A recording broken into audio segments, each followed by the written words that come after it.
we have Mitt Romney telling CEOs that they should use their position of power to try to get their employees to do something that they want. Now, if as an employer you say to an employee explicitly or implicitly, how'd you like to do something sexual? I don't want to get too graphic here, but you can get busted pretty badly. We got laws against using that power position over people, at least to get sexual favors from them. But political favors? Seems like the Republicans think that's just a fine idea. It used to be illegal. Citizens United said, no. This is an issue of free speech. Peter Ferarra is with us. He's a senior fellow with the Carlson Center for Public Policy, the ccpp.org. Awful close to the old Soviet logo there, isn't it, Peter?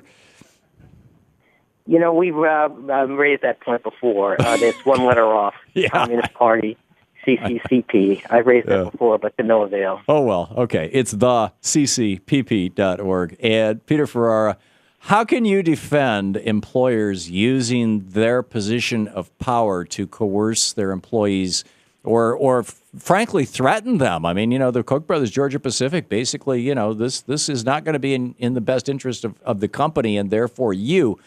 How can a worker's interest always be congruent with the interests of the company? Well, I'm not interested in defending coercion or forcing people to do anything. So I'm not defending that at all. Now, it's perfectly legitimate for employers to say if he's reelected and he follows policies, they'll have these consequences for my company. That's perfectly legitimate, and that's all I've seen the Koch brothers do. And so I think you're a little. But the consequence that they're predicting is not one that you can demonstrate with pure logic or solid reality. It's a matter of political opinion. So this is basically asserting the political opinion. Yeah, well, people have always been entitled to assert political opinions since the founding of the country. It goes back to the 1776, actually. Well, I don't disagree with you about free speech, but I'm talking about somebody who runs a kingdom, basically. The workplace is a kingdom. The CEO is essentially a king.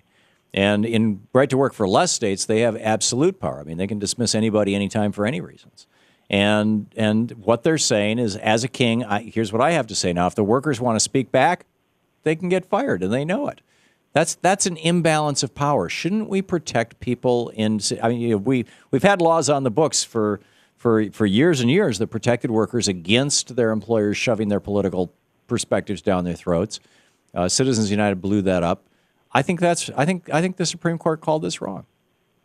Citizens United doesn't have anything to do with it. Business has always been free to say that if these policies are followed, the person supporting these policies is elected, it will have these consequences for our company, we believe. And they've always been free to do that. Citizens United has nothing to do with it.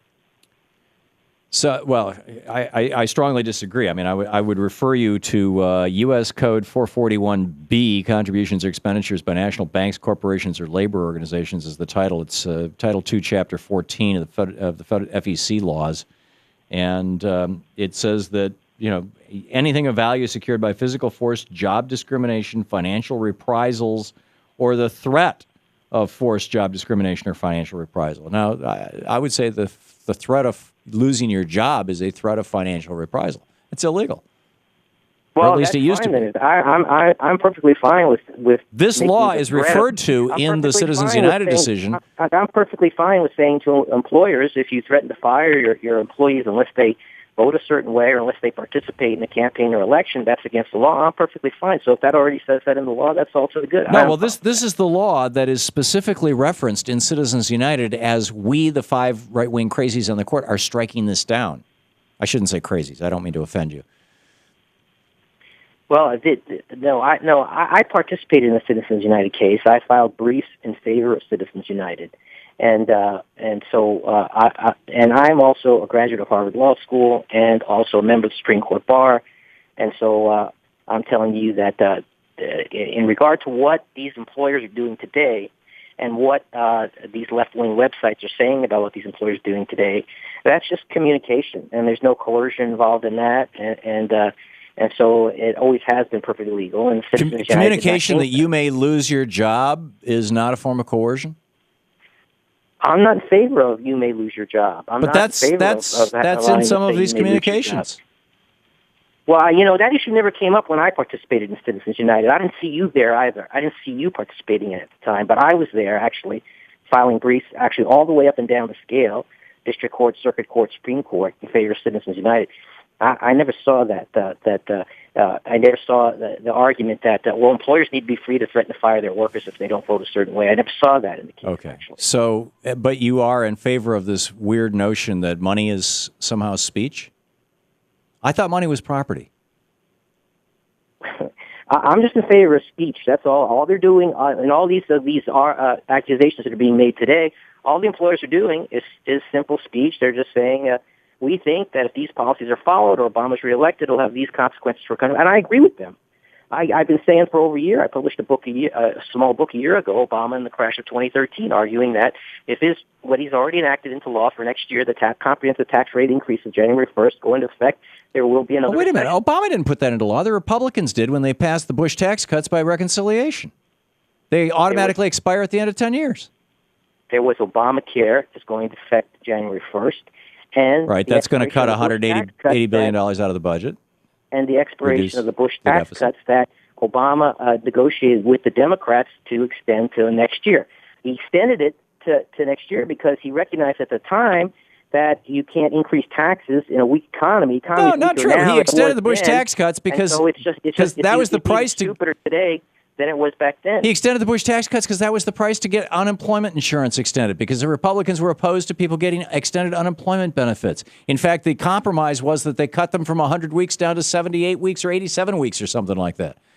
That's not what his chief economic policy advisor, Larry Summers, said. He said that he agreed that if they allowed those tax rate increases to go into effect, at that time, it would cut short the recovery and lead to another recession. Peter, you got me there because and we have a worse economy you now start than we quoting did Larry Summers and my head will explode. Well, I mean, you're president appointed him. I know.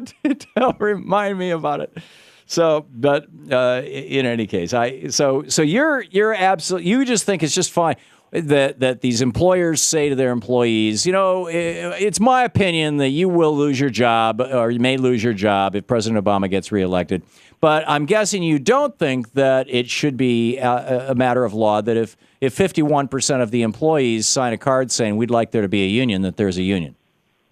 Well, I think there should be a pre-election among the employees as to whether there should be a union, which is current law, and you don't. Isn't 51% of people saying yes an election? The only people who oppose secret ballot elections as to whether there should be a union are the unions and you. No, I'm not opposing a secret ballot. Well, I'm saying let's make it a lot easier.